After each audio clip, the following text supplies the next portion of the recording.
This is Lauren. This is Trey. And this is the Partnership Podcast. Partnership Podcast listeners, hello, it's me, Trey. Welcome. This week's episode, we're talking about drugs. Specifically, my marijuana use and how it affects our relationship, and then we're going to get into Lauren's alcoholism. Enjoy.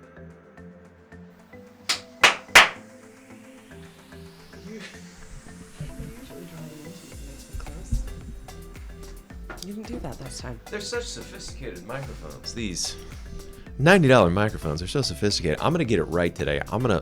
Please. Look at that shit. Look at my that. audio is going to be pristine today. I know why you did it before, is that you were like way back when you were too loud, but now you're not. Mm-hmm. You're none. It's always an exciting thing to me when I turn on the podcast to do my review before I put it out to the publics. And I never know where it's going to start. I'm always like, what part will be? Where will we begin? What part of the pre-part will be included? You know what it is? It's easier when it's further away to constantly drink throughout this podcast. Yeah, you have to do it And weird. any pro podcaster knows that you need to be drinking and sneezing and sniffling throughout an entire episode of anything. What was that? I forgot to set my timer. So pardon me, Are you sure? Our timer. I didn't sign a prenup. Set my timer for 28 minutes. You can't do that afterwards. Do your impersonation of me again, please? No, it wasn't of you. It was of a stranger. It wasn't a stranger. It was a human who we were like, yeah, we didn't do a prenup. Why was that person even asking about a prenup? Anyway. He's probably afraid for me. You should be afraid. Good morning, baby. Good morning, honey. Happy Tuesday. Happy Tuesday. We didn't do a prenup because we're going to make it. We're different.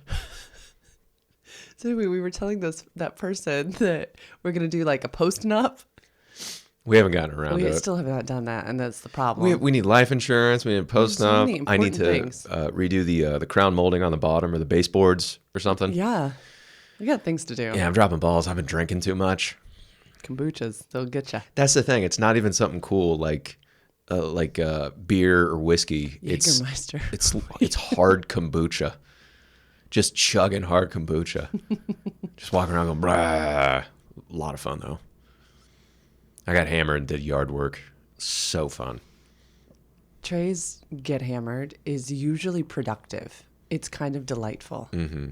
Yeah. What was that sign? I had 3 also. Yeah. My hammered is like maybe 4. Did I have 4? You're such a petite I think I had man. 3 or 4. You're a petite man. Yeah. So it doesn't take much to not get over. But then some people would just lay around. You sometimes do. I guess you'll sometimes do that, but hardly usually. Lay around? If you get hammered. Oh, you could say lay around. I'm not Your face, I'm not though. taking words out of your mouth. I do what? I do what? I'm trying to recall the last time I got No, like, it's not what I got was trying banged to up and say. laid around. But I try so hard now not to paint you out to be a saint. So I was trying to. Thank you. I was really trying. Apparently, though, I'm a I just piece need of to go shit. back to sainthood. I'm a piece of shit. Yeah, you tend to get productive. It's kind of fun. Oh, that's what we're going to talk about today. The weed. Uh-huh. And partners' habits and things that we choose to live with, things that we can't live with. Okay. Yeah, you feel comfortable doing that? Sure. And then I also, have been reading some fascinating books. I'm such a nerd for my work. It's really nice. So I have other things that can weave themselves into this conversation if need be. But yeah, so gentle audience, we had somebody reach out, and y'all can always do this too, to kind of there was a topic that kind of came up in a podcast, and then they said, hey, could you talk more about this? We love doing that because it gives us something to talk about. And that's how this podcast even started in the beginning. Trey and I just started talking about things long ago and enjoying our conversations. So do you want to take a drink of your water? Now you're like holding it. Don't worry about what's going on in and the shake. room. Don't worry about over It's here. hard not to. Don't you worry about me. I'm a visual learner. And my stuffs. I'm really visual. So I'll set this up. A couple of episodes back, we mentioned Trey and the weeds again. And it's been kind of a common topic on this podcast, and we always kind of share openly about that. Trey was raised in Southern California, and it's been legal. Weed has in California for a very long time. Maybe a decade now? Yeah. Maybe a little to- bit longer. compared to Virginia. And yeah, but I think our audience has heard us go back and forth. You saying I'm not using it anymore. You saying I'm staying away. Sure, yeah. And they're probably confused by me just being like, okay. Okay. So I think this listener said, yeah, kind of how do I sit with that? Your usage of weed as a substance, how does it sit in my body? Great. We were both raised that it was a drug. 100%. This I had listener- boomer parents, and that was like, I was always told it was the gateway to, you're basically going to be slamming heroin. 100%. Okay, we were told it was a gateway drug too. Yeah. 100%. Gateway drug was the term. Mm-hmm. All right. Tell us the story. When did little Trey LT? find this gateway drug? The very I love first, little Trey. the very first time I ever, I'm just going to interrupt you the whole podcast, the whole time. it'll be a quick podcast. Then. It's his least favorite thing. Okay, tell me, story, little Trey. The very first time I smoked pot was in the 6th grade, which was way too soon. So I did it one time, and then I got really, really sleepy. And then the second time I did it was sophomore year of high school. So I think that's like 16 years of age. And I pretty much have been a weed smoker since I was 16. So I spent, my high school years basically getting high. I was like the getting high kid. I wasn't tie-dye t-shirt getting high kid, but I was the getting high kid. Well, okay, so what were you though? Were you describe that high school Trey? Paint the picture for our audience. Smoking weed, playing Madden, trying to finger women. In high school? Yeah. Okay. And that was, And then I went to junior college because that's actually that's the gateway. That's the gateway. Madden. Your gateway is fingering. You will be in Yeah. community college. Shout out to the 2002 Atlanta Falcons. That was Michael Vick's rookie year. It helped me make the man that I am today. Were you an athlete? Were you a skateboarder? What were you? I did run track. Yeah, I ran track. In high school? I wasn't any good at it, but I ran track. I didn't show up a lot. That? You didn't show up a lot? Yeah, that was like you could do that or go to PE. And so I chose track, but I didn't show up a bunch. Was your weed smoking, did it get in the way of you? Accomplishing my goals? Yeah, your goals. My goals. Yeah. Ooh, This good answer question. could be no. I don't know. I never went the route of like having good SAT scores. I knew I was going to JC and then to get grades and then transfer into like a state school, Long Beach State. So my goals, did it get in the way? Sure. I'm sure some of them, but not really, I guess. Was weed a part of the belonging in your friend group? 100%. How so? Well, just we're all faders. What does that mean? Faders are like we're all smoking weed together. So like you build your friend group around what like-minded ideals. Mm-hmm. So like all the friend group became like the weed smoking guys. Mm-hmm. Yeah. And then there was one friend that kind of dropped off because he didn't want to do that. Okay, that's so what I was just we about to hung ask. out with him a lot less. Yeah, for sure. Okay. Because everything involves like when you're like a weed smoking teenager, I believe everything evolves around like getting high. Yeah. Like that's what I would think from the outside, but I don't know. It's your lived experience. Yeah. When would you get high? Like I have a friend who would like get high in the garage before going to school. Yeah, as a teenager. Would you do that? It was me and Ryan. I won't say his last name, but these were the best. It was senior year, and he had like a red like Nissan truck or something. So he used to pick me up, and then we used to get stoned before first period. It was the best. Sometimes we'd blow off first period and go get breakfast burritos. So how were you? Story of my life. Da-na-na-na-na. That song was just playing on repeat. Really? No, I mean, not really that song, but it was great. We had a great time.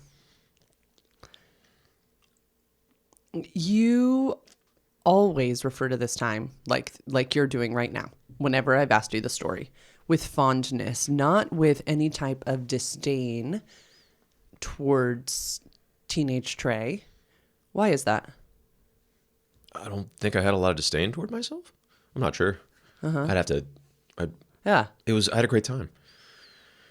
Yeah, just fucking around, and it was fun. When did you start to see, because I think this is fascinating developmentally, the natural consequences of it, and when did you start to shift your behaviors to, oh, I have to do responsible things too?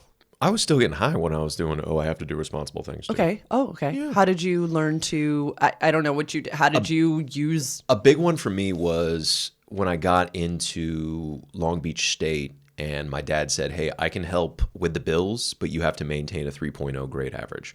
And that was the first time that anybody had ever said you have to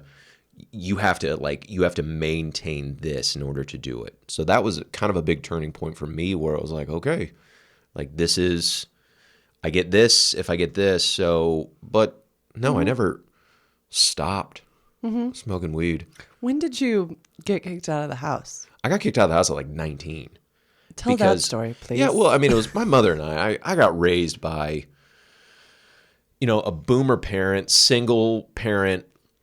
She dealt with a lot of anger and rage, and I believe she was diagnosed bipolar. So I was caught a couple of times smoking weed by her, and eventually she just kicked me out of the house. Was it weed related? No, I don't think it was weed related. It was like, I'm not going to do what you say I'm going to do, which is a completely natural consequence of like, okay, that's fine. You can go.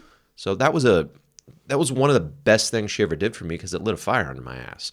Like I had to support myself. I had to go, find roommates. I had to kind of reconnect with my father because he was helping me financially. I had to grow up versus like live with my mom. And our relationship actually got better because once I was out under her roof, it was no longer her rules. So we started kind of talking as equals. Like adults. Like adults for the first time. Who were choosing different things. You're too far away from the mic I was now. sitting You're back. too far away from the mic.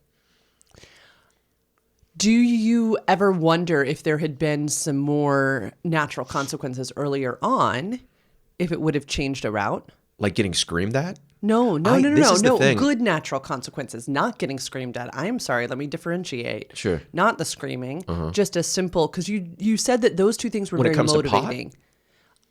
I don't know. Like, yeah, if there had been some more, like, if you had to get different grades in order to blah, blah, blah. I'm not sure about that, but it reminds me of I went to weed as a soothing mechanism where weed became soothing for me. And I remember this one time, and I could drive at this time too. So I was a teenager where we got into such a fight, or I was screamed at so much. And then the resolution was finally like, there was a resolution. I was kind of allowed to leave. And I remember like maybe shaking. Yeah, that would be very normal. And then the weed helped so much as far as just I'm able to turn off. And I've been thinking about that a lot lately. And what I'm doing is I'm starting to build a meditation practice. And in this meditation practice, it distinguishes between the body and the mind, where sometimes the body takes over for the mind. And then that's where we fall into these habits that are destructive because it's soothing. Right. The couch and the chocolate and the alcohol and the TV versus all of the other things that are good for you, but you don't get to do those things because the body knows that. And it's like, hey, relax. This is going to help you mind. Even though the mind's kind of fighting against it, the body takes over. So for me, yeah, weed is something definitely that I know as a soothing mechanism and a way to turn off. And there are also studies where you can, for some people, because it's never one size fits all, but marijuana helps alpha waves. And alpha waves are very similar to getting into the zone, where things now become easy and you're almost going on instinct or. So anyway, yeah. So weed now is much more interesting than what it was. Yeah. I'm going to jump forward and then I want to come back with some more questions. Are you okay with this question? Of It's just course. like we flipped chairs. You're Happily. usually the question asker. This Happily, is my just love. fascinating to me. I think that if you did the same thing now, if we had a time of conflict, and instead of resolving the conflict, you went and got high, there would be we wouldn't even be in this relationship if you didn't know how to resolve conflict and instead couldn't wait to get to the weed, or even after we'd resolved a conflict, instead of having a beautiful sexual encounter or taking a walk together, some of the other repair tools that we use to, quote Emily Nagoski, complete the stress response cycle, which is what your body wanted to do. So going back in time now, after that argument, when you were shaking, that's the body's natural response. So they've done the studies on like a gazelle that's scared that she's going to get eaten by the tiger, and they freeze. And then after the threat goes away, their whole bodies shake, and then they start to run. They start to get this out of their system. It's so important to complete that stress response cycle. If we don't, that gets stuck in our bodies. And movement's good, a walk is good, laughter is good, reconnection, usually movement of sometimes. There's a study that shows a 15-second hug, like just standing still, your feet have to be planted on the ground, but just co-regulating with another body.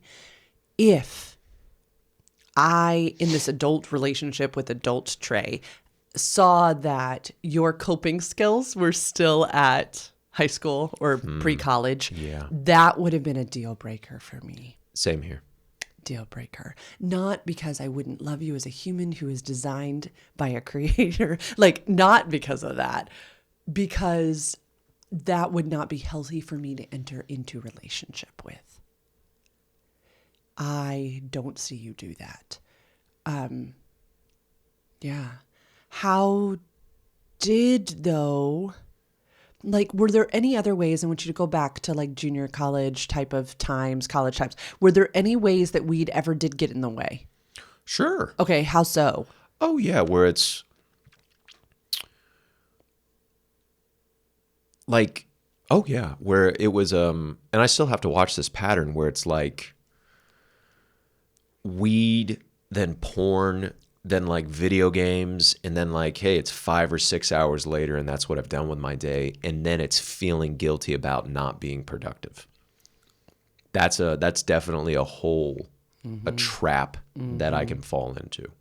Yeah. Which for you then leads to a lot of criticism? Oh yeah. A lot of criticism, and yeah, I'm really hard on myself. And then say when I was working in a restaurant, I would I don't want to go in. Plus, I fucking hated that job. So it's I don't want to go in there. I'm going to call out. I'm going to do this instead because this is so much more entertaining. Yeah. Or getting high, video games. Right. Sure. Okay, play this through with me. Is there ever a time and place where it's appropriate to do that?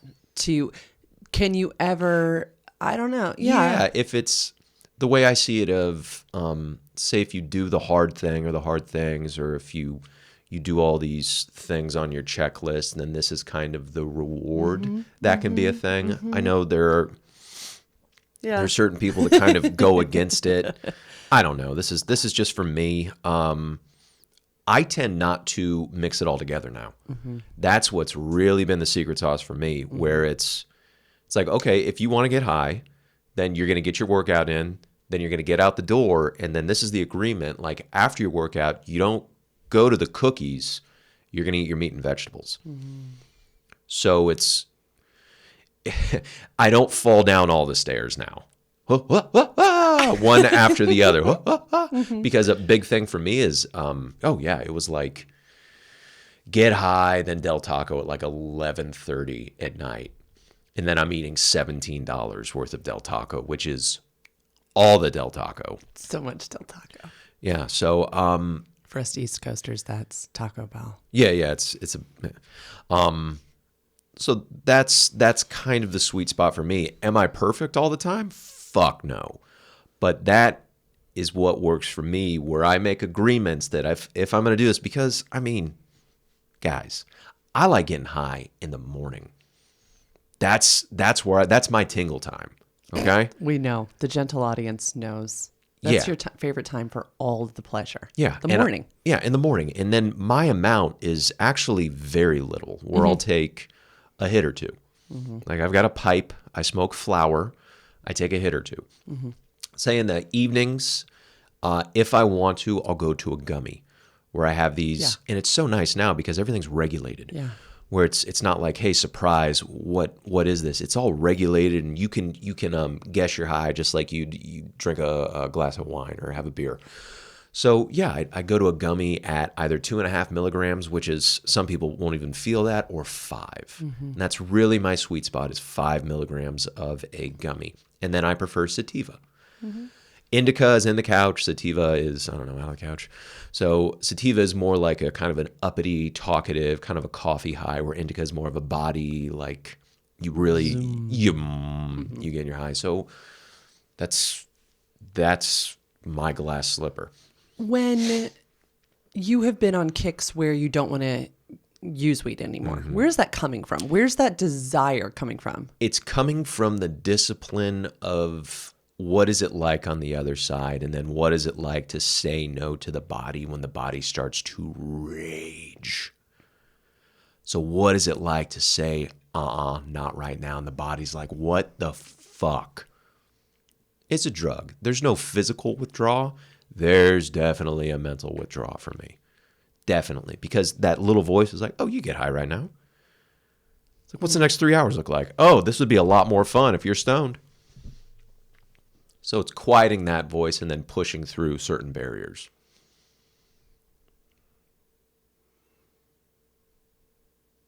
And I think it's necessary to take long-term breaks. I really do think it's necessary. Because I need my mind to actually kind of control everything versus the body. And it's, geez, I hate to say it. I mean, I haven't mastered shit when it comes to that. So it is a constant battle. Not a battle. I don't want to use these war terms, but it's a practice, and it's a dedication, because I'm trying to get really strong mentally now for what I want to do. Do you think it's ever gotten in the way, weed, of our communication, our relations, our who we are as a unit? I'll answer, and then I want to hear. I'm very interested in what you have to say about that. I don't necessarily like getting stoned around you, because I get self-conscious about my words, and then it's like, ooh, now I'm goofy, and then it's also something very juvenile, because I started when I was a juvenile, where it's like, I don't want her to look at me like I'm a 16-year-old. I want her to look at me like a man and a partner and like a provider. So I do feel the sense of self-consciousness on flower. On gummies, a lot less. I do better on gummies, but I prefer flower, because I like the lighter, and I like burning it, and I like ritual. Yeah, I love my little ritual. But yeah, so I do get self-conscious around you being high, for sure. And it's nothing that you've done, and you don't put any kind of negativity on me, and you're like, whatever. But yes, go ahead. Your turn. Have you ever used it? I will answer the question, I promise. To avoid a conflict resolution with us? No. Why did you say it so much like that? Why? Because I think that's a bad thing. I think it's a negative thing to go to avoid. No, like weed? No. Maybe. I mean, have I? No, you haven't. I'm just trying to It's like, have I been caught? It's like, you have, Trey, you fuck. No, Why would you not? Because I want to address conflicts with you and then be happy. Yeah. Oh, yeah. No, that's our job. We're getting so good at it, too. Yeah. I don't want to go when it comes to, no, I want I want you and me to soothe each other. I don't want to go to some outside source. Mm-hmm. Yeah. My most important job is to, take care of you. So, especially since I don't have a prenup. Dun, dun, dun. Gotta change that. I have so many things to change. Edit that out. Yeah, I don't. This has gotten me thinking since this human asked about, about weed. I have never had it negatively affect my humanness, who I am as a contained human. I think that it would be there would be so many more conversations going on if it was. I don't know. I remember one instance, height of the pandemic, you got high in the morning and we were living in separate places. We met to take a walk down to a coffee shop with the baby. And she and I were singing a song from Six, the musical, and on kind of repeat. And everybody was just, right, we're all just burnt out at this time. And she was saying a line that like had hell in it or had a word in it or a curse word or something. And I am sure, because now I know you so much better, that if you criticize on the outside, it's because you're criticizing on the inside. So you were in a negative space, I could tell, and I wasn't going to try to fix it because we've never done that for each other, but you snapped at her. And I think that's what you're saying about when you're on flower and it's earlier in the day type of thing. And we talked about it later. And I said, like, I literally don't care what you do with your own body, right? Like, I'll make those own decisions. You're allowed to do what you do, and then I'll make my decisions about it. But I don't feel comfortable with that. We were singing a song and playing, and it was obviously frustrating you. My adrenals were flying that day. That's when I saved that dog. Was that the same day? Same day. That was like an hour before, because I got home. I was walking on the train tracks, and there was a dog that was whining maybe, 50 feet up. So I climbed up, grabbed the dog. The dog hadn't eaten in days. And then it was trapped in this little area, and so I had to like throw it across water and stuff. It was very fucking dangerous. And then the dog went right back up the hill instead of walk out with me on the train tracks to go like find his home and his owner. And the dog ended up, like, they posted on Facebook that, hey, we found the dog. It came back. But I got that dog off cut my leg up, dirty everywhere. Yeah. Mm-hmm. And the ego's mad because the owners I think I asked to see the dog again and they never like reached out. Mm-hmm. Yeah. Yeah, it was an interesting day for you. That was like, that should be a journaling. And then the dog didn't stick around to thank me either because it went right back up the fucking hill. And I'm like, I can't. Yeah. Mm-hmm. I mean, I'm glad the dog's okay, but like, fucking dog never thanked me. Then the owners never thanked me. And you were high. Like, I don't think you were in your right. Like, you weren't, I don't want to say right mind. That's the wrong word. There was not like a grounded experience, right? You were doing all these things under the influence of a substance, which is interesting, like just interesting. That was an interesting day. And snapping at the baby for singing song lyrics was not, I'm not proud of that. But isn't it amazing that is the only time I can recall, honey? That was, I know that's very uncomfortable for you. That is not your MO. It was so out of character for you that if the reason I brought it up is because if that was typical or even occasional, it would be a no-go for me. I am to the point I am trying to get across right now is that when we mention your substance use on this podcast, which we never mention my substance use, which is 100% alcohol, right? Like they are the same. They are both a substance. I want it to be very clear that there are things that are not okay when people are under the influence of a substance. we are impaired in some way, shape, or form. And we need to be mindful. And especially I needed to be mindful because I was bringing you into the life of a little human whom had been around alcoholism. Yes. I wasn't going down that path again. For you with your use of this substance, yeah, you have never used it to cope through an argument with us. Always there is resolution. I don't even remember a time where we've resolved a conflict and then you've gone to weed. I know your first instinct is to repair, rebuild, reconnect. Sometimes there's play. No, you do not do that. That also would have been a yellow light for me. Like why is this happening? And it would have been a yellow light for me had I witnessed you not having motivation, not having purpose, not having missions, not being able to accomplish the things that you set out your mind to do. Being able to provide for the family too. Yeah. I think I'd be like, no thanks. Taking care of myself. Yeah. If that's just not of interest to me.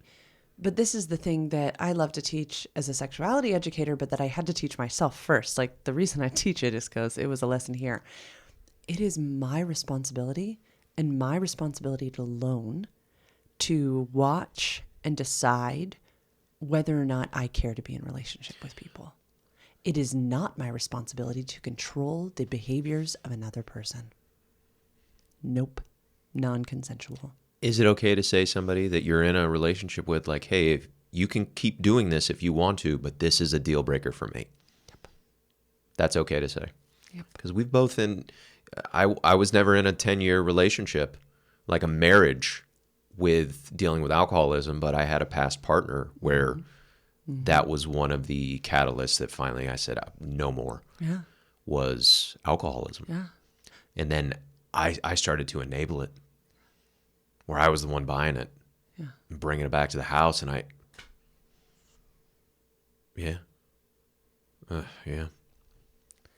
Well, I then finally had to say no more. Yeah. Let's toss that back then, because I love wine, hard kombucha, beer. Not as much hard liquor, but I do love a beautifully done mixed drink. Yeah. But hard liquor, I don't know. Let's be really clear here and toss it back. Does my use bother you? Talk to me about that, and why or why not? Because I think it's the same thing. That's what I want to draw this line to. Sure. Is that your weed is not more naughty than my drinking wine. Okay. Thanks. So that's no. And I don't like that. I don't like this like hierarchy of. Cool. Thank you. No, I've never had an inkling of an issue. You'll have maybe 3 drinks over maybe 3 or 4 hours. I've never seen you drunk. I know you've thrown up one time.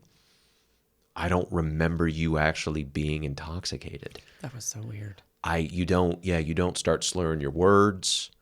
You're not annoying. I think being annoying is a big, that's a big red flag of like, hey, you need to knock it off, where it's like, God, this guy sucks. Like when you're a bad drunk, or you start criticizing, or you get really self-critical of yourself. It really is just a reflection of criticizing. No, I was drunk last night. That was me I was on a good one. How was I?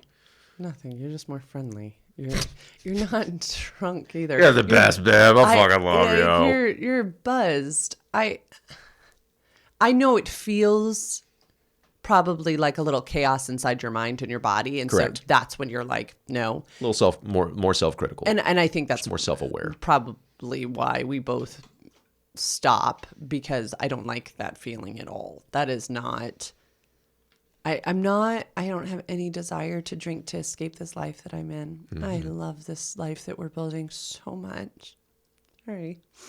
Thanks so much. I love my work and you and my human and my friends, and no, I don't I don't want to drink to black out and go to sleep. I don't want. Sure. I. Last night is about as far, like it's about as Yeah, heavy and as you're I go. just- How am I? You're very friendly. That is all you are. Okay. Like more friendly than normal, Trey. And only maybe I would know that because you're pretty introverted. And so you're just a little more friendly. And that is how substances help people sometimes. They release inhibitions. And so your inhibitions go down. And then what people don't see is I think your crashes, babe, are not as much crashes from alcohol. I think they are social battery crashes too. So like when I came home from my friends that I went to and then came home, you were in bed with like an eye mask on. Yeah, I was done. I think that is some from the substance, but mostly from like, wow, I just overpeopled. What was it, like 9:30? You're just laying in the bed. Like, I can't do it. I was fucking done. Yeah, so I will see you over people for your normal self, and then you usually crash pretty hard, but then that's all. But what about me? Do you see any? No change. Would honey. there be a deal Zero breaker? change. So kind of like I was saying, if you were using weed to cope with our relationship, Uh-huh. whoa, that would be a different story. Sure. I was using weed to cope with the pandemic. Yeah. I think a lot of people are using a lot of substances to cope with that. If you were starting to, on a nightly basis, slur your words, be unreliable, start sleeping in, start missing work, start not being able to pick up the baby, start dropping balls like that, stop working out, and then you're just going to booze or whatever substance, yeah, Good. I'd have to metaphorically shake you. Not physically, though. I would never say that Well, on actually, camera. let's push in. I don't think you should do that. I mean, you shouldn't shake anybody. I think it should have a consequence of, because you couldn't fix that. If I'm doing that, that is self-sabotage. Jeez, yeah, because I'd want to fix it. Yep. That'd be like, hey, Yeah. I'd have to, like, You'd babe, have you to need to say, snap the fuck out of yeah. this. You're fucking up. Yeah. Fuck. And That's a hard conversation, too. Fuck. that's like I can't be around this. Yes, I've been around this before, and we have trauma when Yes, it we comes to that. Yes, we do. So I'm hyper aware that I don't repeat the same patterns that trigger you. Hyper aware. Yeah. It's part of partnership. Yeah. We choose partnership. We're also choosing people that come with their own lived experiences and traumatic experiences. And to say, well, that can't affect you in this space is to not be trauma informed inside a partnership. And I have no tolerance for it. I came up in a wacky world that ended up putting me in a marriage with a gay guy Sure. for a decade who used alcohol to cope with his attraction. That is an experience that I have. Yeah. I can continue to heal myself, my responsibility, but to have a partner who's like, well, I don't give a shit, I'm going to treat you however I want to treat you, would not be okay. I can do that. I just got to leave. Yeah. You can do that just over there. Yeah. And you can get hammered every night and like sleep in, start neglecting your family just over there. Yeah, you can't do it. Yeah. And sadly, I think I'd have to get somebody taller than you. Yeah. with a better sense of humor. Fuck. You're so funny, honey. Fuck. Taller, more athletic. Oh my God. We laid in It is hot though. We laid in bed Like trying to laughing. upgrade you, that is a hot concept. I'll just put on taller heels. She wins. Checkmate. Do you remember how we laid in bed the other night laughing? Yeah, For we like- just goofed for like an hour. So fun. so I had the long. worst farts. Like when I went to the bathroom and I came back in our room, and we have a big room. It was noticeably more pleasant in the bathroom than it was. It smelled so bad. And I had beef jerky like 9 hours prior, and then I was getting beef jerky farts. It was so disgusting, but it was so funny. We were just goofing. Oh my gosh, partnership. It was great. And that was like the best part of my week, maybe. Just like you and me in bed, just kind of laughing our asses off and poking each other, and me just blowing farts. I had to watch it where I was like, I didn't have underwear on. I sleep in the buff. So, yeah, I had to watch shitting the bed.